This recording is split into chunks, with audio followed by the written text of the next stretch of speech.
I'm David Schumberg. We're gathered together tonight to hear an extraordinary story, one of the most fascinating stories in the history of man.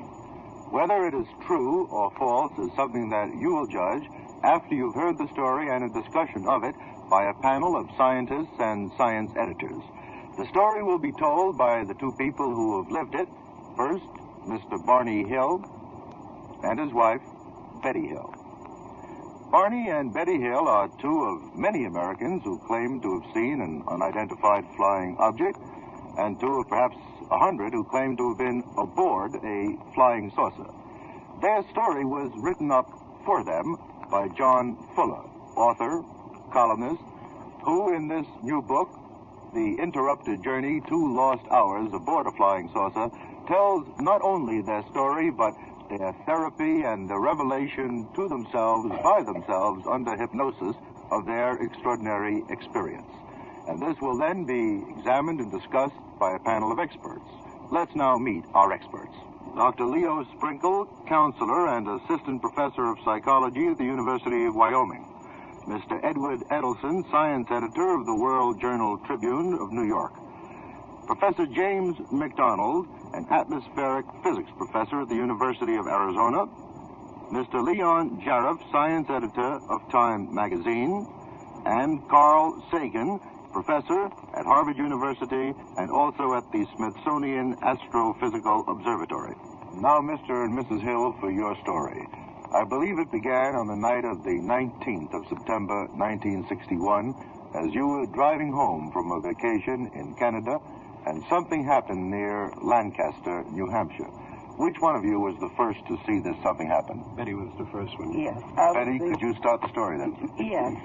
We were driving along on Route 3, and it was a very clear night, and the moon was very, almost full and very bright. And the sky was very clear, and we could see the stars easily. When suddenly, right near the moon, I noticed a new star, which was much larger and brighter than the other stars in the sky. And I called Barney's attention to this. Then suddenly, we noticed it started to move. And it went across the face of the moon. We stopped the car and got out to look at this, because we thought it was a satellite. And while we were observing it, it made a turn and started to come in our direction. And at this point, we changed our minds, thinking that it must be a plane. We were driving along, and as it came in closer, I began to realize that it was not a satellite or a plane, that it was something that I had never seen before. Now, this was based on its maneuverability, the way it was flying. It was had a very erratic flight in the sky, and as it came in closer to us, it was sort of riding along on the ridge of the mountains. And then when we got in the area of Indian Head, it suddenly swung out over the highway in front of our car. At this time, I could see a row of windows around the edge and a red light on each side. And it was at this point that Barney stopped the car, and he decided to get out to get a good look at it and to identify it.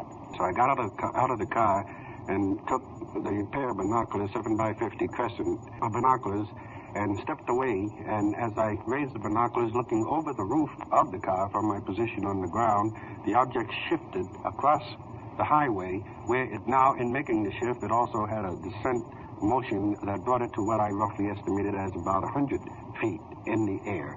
And then I began walking across the highway into the field. I walked quite a distance in the field, and I saw what I thought were figures standing by this huge plate glass looking back at me. I couldn't believe it. I dashed back to the car screaming to Betty that, oh my gosh, I said, it's going to capture us, is what I said. There was a series of beeps, and then later there was another series of beeps, and Betty asked me if I now believed in flying saucers, and I told her, don't be ridiculous, of course not. We continued then to proceed on to Portsmouth, and we arrived. We both felt very uncomfortable and clean. I don't think I mentioned to Betty how I felt, but I felt clammy, as if I had fallen into something very, very filthy. What time did you come home? I understand there was a time factor that you were surprised that you had come home so late. Well, actually, at the time, no, I wasn't surprised that we had arrived home later than really what we would have expected, because we didn't put any particular importance on our arrival time, except that we knew it was around 4:30. We should have arrived home at 4 hours. We arrived home in about 5.5 to 6 hours. What were these objects on the back of your car that bothered you so much? Well, when I went out to look at the car, to check it with the compass, as this physicist had suggested, I found some round, highly polished spots on the trunk of the car. When I put the compass near them, it just reacted erratically. And spun around? Yes. And then when I moved it away, the compass reacted normally. We had been asked if others had seen these spots, and there are. There was a sergeant living in our apartment building at the time. He and his wife, they knew we had been on vacation, so they came down, and Betty told them she had gone out, and she was quite upset about what she had seen, and was trying to get me to go out, and I wouldn't, so they went out and took a look, and they came in quite excited, insisting that I go out and look on the trunk of Betty's car. So when I went out, I also, too, saw these large shiny spots. And I didn't put any, well, it wasn't important. They were just shiny spots. I didn't know how they got there, but I didn't try to even understand how they were there. What next? During the same period of time, well, about 10 days after the sighting itself, I had a series of dreams that lasted for about 5 nights. And these were somewhat upsetting and puzzling to me. At first, I thought of them only as bad dreams. But then when the scientists noticed that there was this period of time, then I began to wonder if my dreams might have been my way of trying to recall what had happened. What could you tell us now about what was in those dreams? Well, the dreams, well, briefly, in my dreams, we were driving along, we were stopped by a group of men on the highway, taken out of the car, taken aboard a UFO, underwent physical examination, and then were released. These were the dreams that I had. How long after your mysterious experience in Lancaster in the mountains did you go to see Dr. Simon?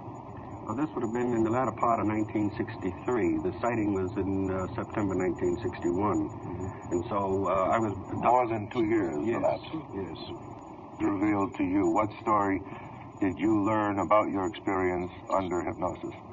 Well, there were the beeping sounds, and then I apparently went into some kind of a daze, some kind of condition like this. And we're driving along, and Barney suddenly made a sharp left-hand turn off the highway, and we went around a curve, and there was a group of men standing in the highway. And under hypnosis, my first thought was, there must be an automobile accident. And then the car motor died, and Barney was trying to start the car, and he wasn't able to. And these men were coming closer, and they divided. And at this moment, I panicked. I became very frightened. I tried to open the car door, thinking I would get out, run and hide in the woods until they were gone. And just as I opened the door, they stepped over where I was. Could you remember under hypnosis what these men looked like? Not at that moment. Mm-hmm. Well, go ahead.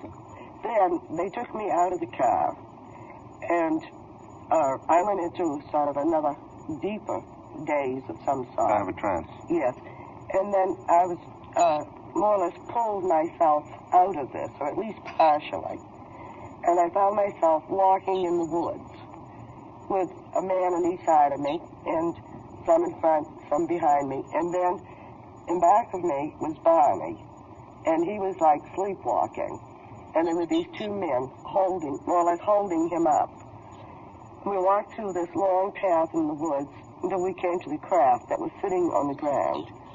We went up the ramp, and... I might add, the ramp was never mentioned in Betty's dreams, but both seemed to share the idea that we had been going up a ramp. It was not in Betty's dreams, no. But it was the word that came out under hypnosis. Yes, that's correct. Yes. So we went up ramp into this corridor that curved, and they took me into the first room, And they took Barney into the second room. And while I was in there, they did what we call a fairly simple physical examination. Could you describe? The first thing they did was they examined my arm. Apparently, they were looking at my skin, and they seemed to be making a lot of comments among themselves, as if they were quite excited about this. And they brought over what I called, I've never seen one, so I don't know, but I called it a microscope with a camera attached. Then, after that, they took hair samples on my fingernails. They checked my eyes, hair, my ears, nose, and things like this. And they looked over my hands and my feet, particularly my feet, quite thoroughly. Then they said they were going to test my nervous system. And they brought over some kind of a machine, which they touched. Were you fully dressed? No. They took off my dress and my shoes. And then during this, what they call the checking of my nervous system, I had a slip on. And they pulled my slip up and did this testing. And then the next one was the examiner had a needle. And I became aware that he was going to... jab you? Yes, I didn't know if it was an injection or what it was. And I begged them not to use the needle because it would hurt. And he started to insert it into my navel. A long needle? It was a long needle. How I don't long? know how... This long? It was, I think under hypnosis, I said 4 to 6 inches. Mm-hmm. But I became badly frightened when I saw the needle. And then when I found they would plan to put it into my navel, I became very frightened. And I begged them not to do it. And the leader said it wouldn't hurt. And they started to put it in, and it did. Why were they doing it? Well, he said it was a pregnancy test. And I said, well, it was no pregnancy test here. And when they seemed to be very surprised that I had any pain from this. And the leader put his hand out over my eyes, and the pain went away, but they stopped the test. There was one man whom you called the leader? There was one I called the leader and one I called the examiner. What language did you speak to them in? I spoke in English. And I don't know what language they spoke in, but I understood them in English. By word or sound or thought transference? Or... I don't know. You don't know? No, but under hypnosis, it seemed to me I actually heard sounds. And what although happened, I cannot say it was English. What happened when the examination was finished? Well, then I was standing there waiting to go back to the car because all during this time they reassured us that as soon as the tests were over, we'd go back to the car. And so I was standing there waiting, and they said that Barney's examination was taking longer and that I would have to wait for him. And then there was all this excitement, and this man came into the room and started tugging at my teeth. And I questioned them about this, and this is when they showed their surprise that Barney's teeth were removable and mine were not. What were your experiences while Betty was in the room being examined by these man-like beings? And I'd like to emphasize before I go into that is that this was brought out under hypnosis because I am still a bit reluctant in this area. And I think it is important to reemphasize that the story you've just told is one that you were not consciously aware of, Never had. but which was drawn out of you by your psychiatrist, Dr. Ben Simon, Yes, that's under hypnosis. Yes. Yeah. And it seemed as if I was carried up the ramp. My feet were banging against the ground as these small men I described came up to me and carried me from the car and through the woods and up this ramp and into this room where I opened my eyes. I saw a table. Betty described the table as being adequate for her to lie on, the room where she was in. And at this time, I do not know where Betty is. And apparently, I am more concerned for my own welfare to be concerned about Betty. But the table that I described was small, and obviously the difference in our heights could be the answer. Well, how tall were these men? I estimate, I said they were about as tall as Betty, but this would mean that they What are would you, be 5'1"? about 4.5 to 5 feet. I'm 5 feet. 5 feet. Yes, and I'm 5 feet 8, so that the 3 inches difference was quite a difference. And I said that the table was too small. Where I too was given an examination. I'm very conscious about my teeth. I was very upset about... I only got as far as saying something went into my mouth, and I did not bother to tell the doctor, and he did not press this as to what was happening, but I can only think now that this would have been when my teeth would have been extracted. And pulled out. Pulled out. Yeah, I should have said pulled out because they're dentures. Yes, and so they weren't extracted, they had been. But I go on to explain that the kind of examination that I had been given is a scraping of the skin, and I had been turned over. They were interested in body openings, and a cup-like object was placed against my genitals. And I was reluctant to talk about that until Mr. Fuller was able to word it for me by saying lower abdomen. And this would have been the extent of the examination. What do you believe now, Bunny? Oh, I ask Betty first. All right, Betty. I believe we were really captured. I mean, if we were not captured, we were still faced with the problem of what happened during these 2 hours of amnesia.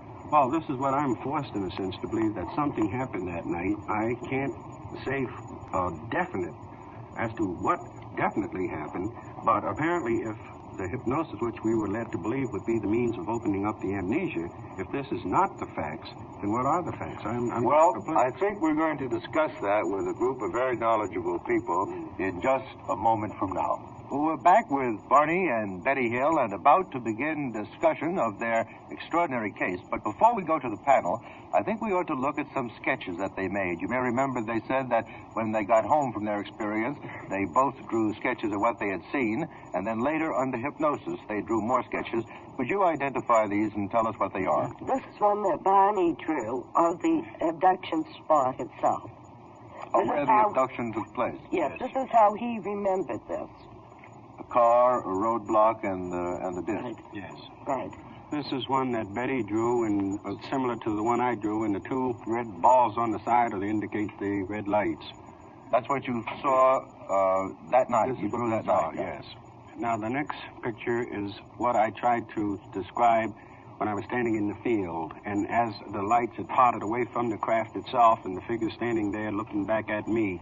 Now, the next sketch is one I sketched while under hypnosis.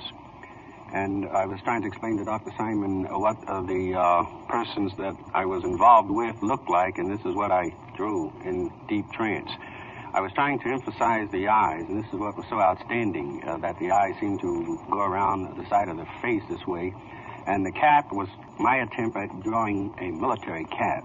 Mm-hmm. They had a military cap and some sort of a scarf scribbled around the neck? Yes. The figure doesn't seem to have a mouth. No, it doesn't. This is a map that Betty drew. And you care to briefly tell about that, Betty? On board the craft, I asked them where they came from. And the leader went over and showed me this map. He didn't explain where he was on the map, but he did explain that the lines, he called them trade routes, and places where they went regularly, and then expeditions. Now, this is another map that we have here that yes. shows the constellation of Pegasus. Yes.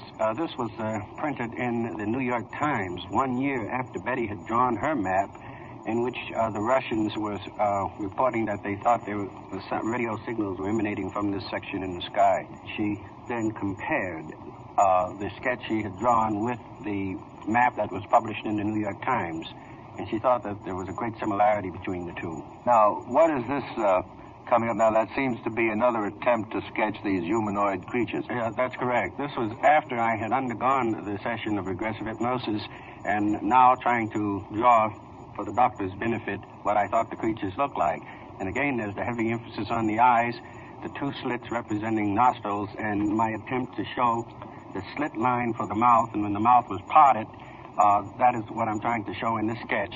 There was what I thought was a membrane inside that seemed to flutter. Rather than the same lip muscles that we have. We have, yes. And the 2 nostrils without a nose. Yes, that's correct.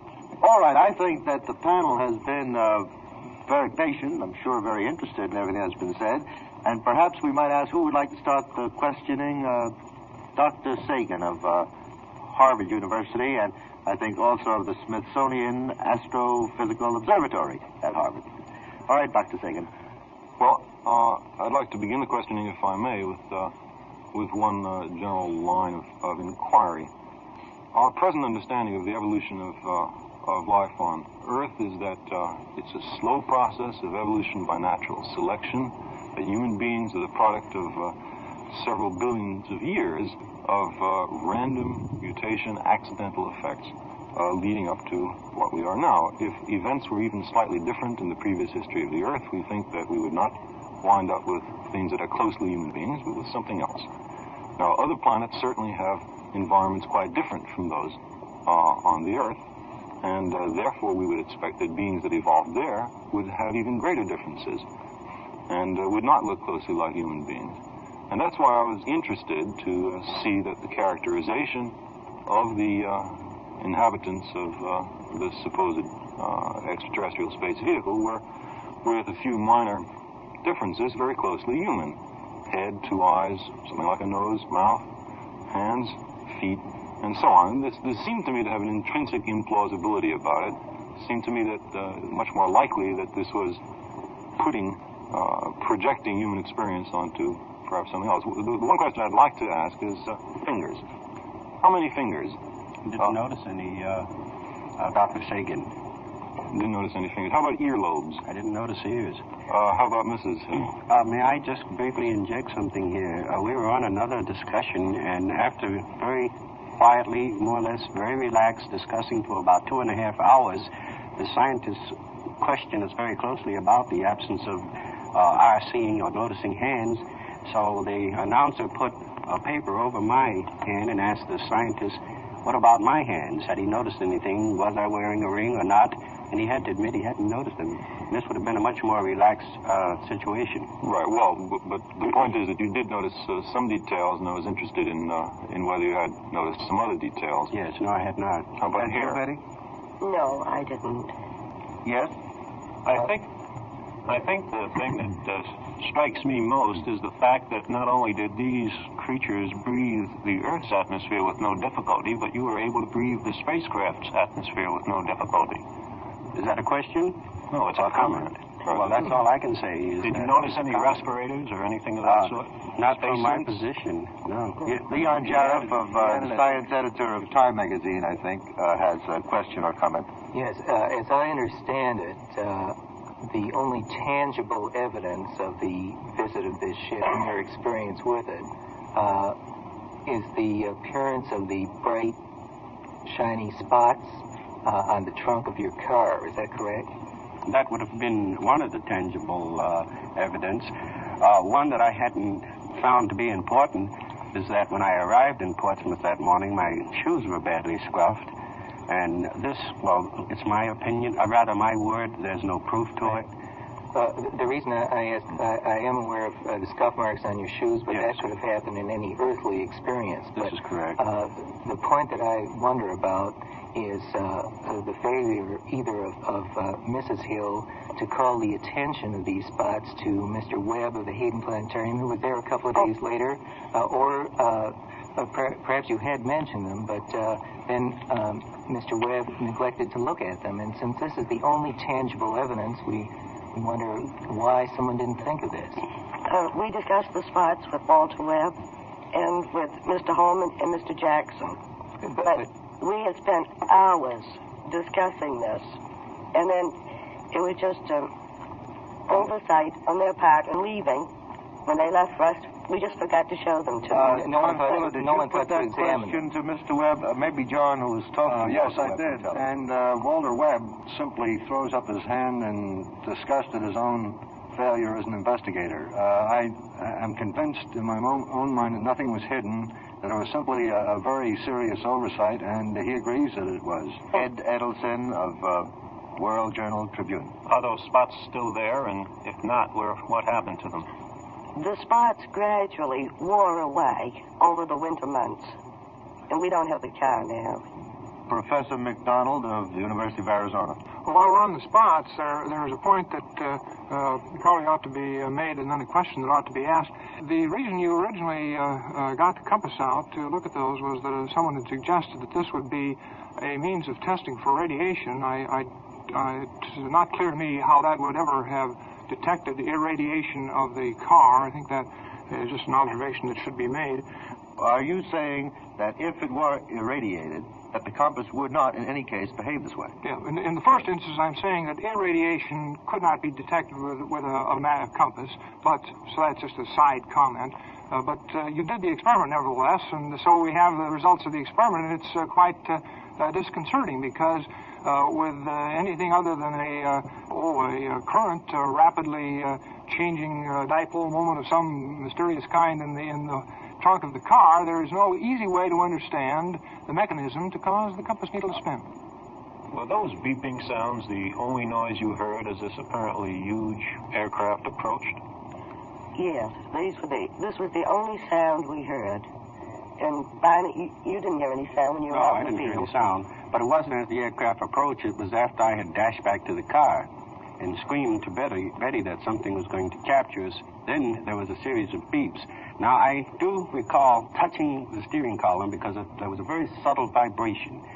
And the last I remembered is Betty was feeling around on the panel of the car, the dashboard itself. And then later there was another series of beeps, and again we remarked, "What's that?" And Betty then asked if I believed in flying saucers, and I said no. I'm certainly not a psychologist, but some aspects of the story that Mrs. Hill told, particularly the needle incident, seemed to me recognizable from having read Freud. And I wonder, Mr. Schumberg, if that by any chance had been talked over between you and Dr. Simon. And yes, I would rather not put that into context, but it has been. However, I think that Mr. Fuller had discussed that with Dr. Simon. Well, I discussed it with Betty herself, too, and Betty, as a qualified state social worker, is aware of the dream symbolism and that sort of thing. And it is something that she cannot explain one way or the other. I don't think that it should be discussed publicly. I do say that that facet of it has been completely and thoroughly explored, and Betty is fully aware of it as anybody else. Mm-hmm. May I add something? There's something that I've discovered since the hypnosis, and I don't know if this would apply to adults, but in hospitals, when it's necessary to obtain a blood sample from a small infant, it is done through the navel. I think that you might correct me if this is wrong, at least point out to one fact, that you said it was a very large needle, larger than anything that you had ever seen before. It was a long needle. That it had been plunged into your navel. I can't say as it was plunged in, but they started to insert it, and I had pain, and I was under the impression they stopped. But there was no blood or physical evidence of puncture. I wasn't aware of this until 1964. Well, whenever it happened, if it did happen, you didn't detect any wound on your body. No. Any other questions about this? Well, I think that I'd like to be very careful about this, and I've taken very careful notes in my discussion with Dr. Simon, and I'd like to read these notes to you. I want to take just a second to go over them myself, and we will be back with Dr. Simon's testimony given to us right after this message. I recently had the opportunity of talking to Dr. Ben Simon, the psychiatrist who has treated Betty and Barney Hill, and asked him whether he could summarize for me his findings. He made it very clear that we must avoid such words as belief or other unscientific words, and that the treatment has not been completely concluded. And so this is a summary of the doctor's thoughts on the case of Barney and Betty Hill. He said that from the very start he envisaged 4 possibilities. One is that it might be a rare psychological phenomenon known as folie à deux. That means both people going crazy at the same time with the same illusion. And he excluded that immediately. He said these were to him very, very sane and reasonable and honest people and not suffering from this quite rare psychological phenomenon of folie à deux. The second possibility is that this was simply a fraud.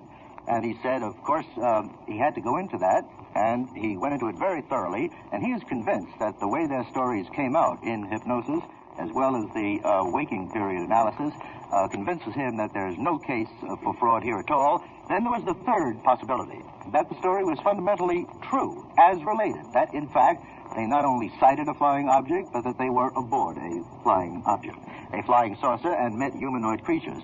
And he said that after examination, he came to the conclusion that this was a very remote possibility.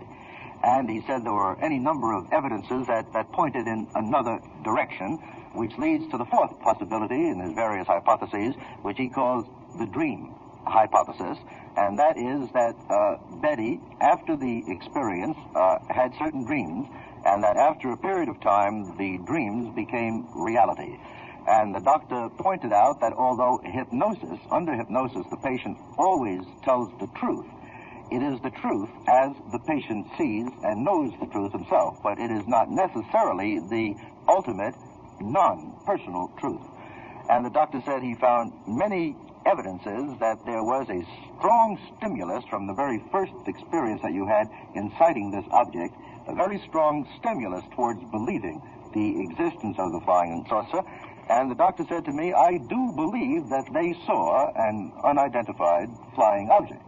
And his final word on the subject is that there is very strong evidence of dream content, and that of all of the hypotheses that he examined, the dream hypothesis is the most likely one, and that is the burden of his present summary. Before we go on to discuss the very much broader subject, in which, of course, I think we're all interested, about the existence of intelligence creatures outside of Earth who have, in fact, an advanced technology and have been visiting Earth, before we go into that, I think in all fairness, I must allow John Fuller of the Hills to make some comment on the summary of what Dr. Ben Simon told me. The only comment I can make is this, that I spent weeks with Dr. Simon going over the tapes, listening, stopping, going, all that sort of thing. Naturally, it's a long, hard pull in this kind of situation, and there are many vacillations and many hesitations and many different points of discussion that come up. One of the main reasons why Dr. Simon had moved away from the fact of the actuality of this is because of the fact that he, of course, was not interested in the UFO story. And as a scientist, and I don't blame him, he would be inclined, because it is not documented anywhere in scientific history. And this is the main reason why I think it is most important that the scientific fraternity turn toward the masses of the other cases which are appearing right now, so that if a case like this comes up, there is at least some background and some foundation, some substance to make a judgment one way or the other on this. There's no doubt that there are a fair, small fraction of these sightings which remain unknown. That is very different from saying that the only possible explanation of these unknowns is that they're space vehicles from another planet. And if you look at the number of relatively obscure natural phenomena which have been identified, misapprehended as flying saucers, you see that nature is very complicated. And I wonder if it may very well be that there are things in the atmosphere of the Earth, things of a biological nature, things in particular involving atmospheric refraction, which can explain the category of unknowns. The mere fact that we don't know it means just that. It doesn't mean that an extraterrestrial visitation is the only possible explanation. I'd just like to point out that if these are visitors from another planet, they're going about this in a very illogical, let's say, unearthly way. Well, that's logical. Now, as Dr. Sagan has pointed out, the unidentifieds come in various different shapes, so apparently they've sent a whole fleet of these things here. They have gone to very great expense to come long distances, and yet somehow they don't want to open contact with us. They seem to delight in deserted places and in odd maneuvers. And I think one point Dr. Sagan mentioned in his book is that astronomers have been pointing telescopes toward the sky and taking pictures, many pictures, of the night sky, and there has been a singular lack of provable UFOs on those pictures. Even when, I might add, these sky surveys have been designed to look for rapidly moving objects, namely the study of meteors. Now, and I think this tends to explain the general skepticism of the astronomical community towards the flying saucer reports in general. Now, that doesn't mean that there aren't things up there that are unidentified. Let me reiterate again that unidentified doesn't mean extraterrestrial. It means we don't understand it. And I quite agree that there's something there to be found out. I think there's probably things meteorological, things geophysical, and almost certainly things psychological. Well, let me point out something there, and to go back both to the Hills case and to your remarks, Dr. Sagan. You suggest that a very small fraction of all the official cases, Project Blue Book of the Air Force, are unidentified. I've spent almost all of the summer, a good bit of the spring, about the last 6 months, in nearly full-time study of this whole problem, and then, as part of that, been up to Wright-Patterson. Can't agree with either your remarks or the Air Force remarks, the Project Blue Book figures.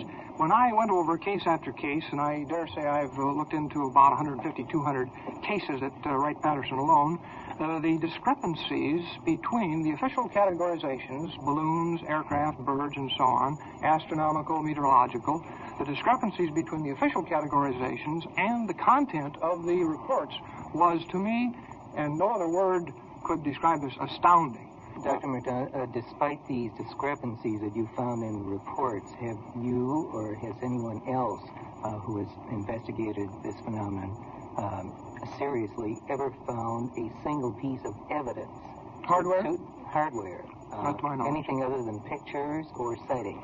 Not hardware. Certainly there have been many cases. I could probably sit here and think of a couple of dozen of instances where credible observers describe such artifacts, if you will, as indentations in the ground where a craft settled, scorched vegetation near which it was observed. But then has there been a scientific inquiry of these locations? There's been one case in which some people have agreed with the findings and some people have been skeptical. This is reported in the book by Coral Lorenzen. She and her husband, L.J. Lorenzen, are head of the Aerial Phenomena Research Organization, and they received a report from Dr.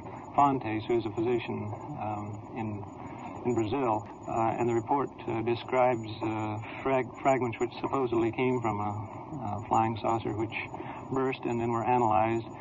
I can't comment on the report, how well it was done, but according to the conclusion, this would suggest it was of high-quality aluminum.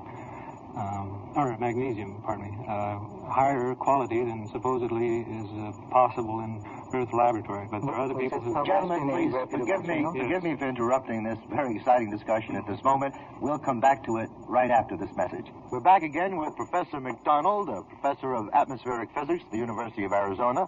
Sir, you said a moment ago that the subject requires considerable examination, rectification. Would you begin by telling us of how you first got interested and came to this opinion? Well, I've had a mild interest in this problem for perhaps a decade. My field is atmospheric physics, and a lot of the official explanations have centered around atmospheric physical phenomena, optical effects, and so on. And this led me, in 1954 or so, to begin checking cases in the southern Arizona area where I live and work. Let me take one case. This is now almost 10 years ago, a rather important case. Probably many listeners will remember when it was headline news. It occurred in Levelland, Texas, the night of November 2nd and the morning of the 3rd, 1957. It involved some very interesting phenomena.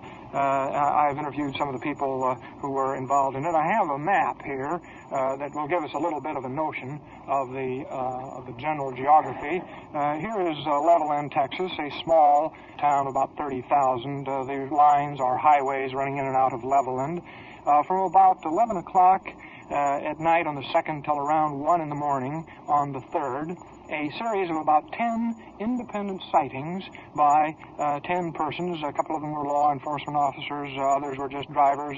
Over here, there was two grain combines involved. In every one of these instances, the interesting thing that happened was that the driver of the vehicle suddenly came upon a very large, and when I say large, the reported sizes were of the order of 100 to 200 feet diameter, glowing, sometimes reddish, sometimes bluish objects hovering over fields or roads. The first effect on the vehicle was interference with the lights, and then the ignition system failed. Excuse me, Doctor, I noticed that you have a lot of numbers on the map. If you could point them out. These places where the sightings were Yes. There are 10 numbers on here. I won't bother to mention the names of the individuals, but this 10 miles is about the size of this pencil, just to give you some scale, and these are spread over a 2-hour period, and each one of these numbers, here's 1, 7, they correspond to the names of the people, were instances in which cars were stopped and the lights went out. Now, as soon as the object took off, which was the characteristic pattern, some of the cars were stopped for two or three minutes, but then the objects rose from the ground, sometimes with enormous accelerations. Then the lights came back on without any manipulation of the ignition key, and the driver found he could immediately start his car. This was common to all of these cases. Now, the official explanation of this Levelland, Texas case, based on the Air Force handling of the Project Blue Book investigation, was that this was ball lightning. That's what accounted supposedly for these 200-foot diameter objects, plus wet ignitions, and that was the official explanation of why the car stopped. Now, we all know about the fact that cars, when they do get wet, don't usually start immediately. There's a bit of a problem there. But this is only secondary compared to what one finds when he looks, as I have, at the actual weather data for the case in question. Excuse me, sir, before we get there. If it were ball lightning, is it normal to have ball lightning of that size? And No. Would that ball lightning have the electromagnetic quality of stopping these engines? Well, there are, first of all, the typical size of ball lightning. Ball lightning is a fairly rare phenomenon. Most of us have never seen it. I have never seen it, though that's very much in my field. The foot in diameter is a typical phenomenon. But the cases of ball lightning that are on record are strictly limited to extreme thunderstorm conditions where you have an energy source, high potential, high gradient, and there is no, I am not aware of any case where a vehicle was stopped by ball lightning. I could not assert that it could not occur. Well, then this was the question. I discussed this problem with a colleague at Westinghouse who's expert in these problems. He said, well, maybe in the event of a really severe thunderstorm, you could scale up ball lightning to tens of feet, and maybe they made an error of estimated size. So I looked at the map, and I was quite startled as a person with meteorological training. Here's the map for the very time. This is 12 o'clock midnight, right in the middle of the Levelland, Texas That's a weather case. map. This is a weather map. These are the isobars. I think perhaps many persons looking on will be familiar with this from weather sessions. Here's the Gulf Coast, and the state of Texas is in here. Now, I'll point with my pencil to Levelland, Texas, which is in the Panhandle, and any of you who are familiar with meteorology will immediately be bothered by the fact that Levelland was being invaded by a large high-pressure area pushing down over the Great Plains. The nearest front was down near San Angelo, hundreds of miles away. The nearest rain was about 100 miles away. The weather report for the nearest stations involved only scattered clouds, and in Levelland area there were no stations at the time of the observation that even had any rain. 2 hours later, there was one station that had less than 1/100th of an inch, and here is the official explanation charging severe thunderstorms and wet ignitions. Utterly senseless, and when I asked the people at Wright-Patterson, they really had no very good answer, and all I can say is that in cases of this sort, an ad hoc explanation is almost pulled out of the blue. I have just seen it in too many instances to be happy with this. There are many very definite things that could be done in a scientific context to pursue this problem, and it badly needs that kind of attention, in my opinion. Thank you very much, Professor McDonald. We'll be back again in just a moment. We have heard the extraordinary personal story of Barney and Betty Hill, and a much broader discussion of the phenomenon of UFOs by a panel of authorities, some of whom insist there are no visitors from outer space, some of whom are skeptical, and some of whom believe that the only explanation to fit the facts is that there are extraterrestrial visitors. Well, what are we to believe when the experts disagree?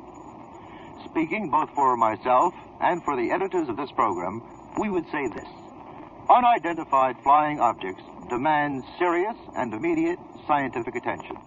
We would recommend 1, an immediate study in depth by university teams; 2, a pattern analysis by computer of existing data; and 3, the establishment of a UFO research center staffed by competent scientists, for ridicule is no longer appropriate.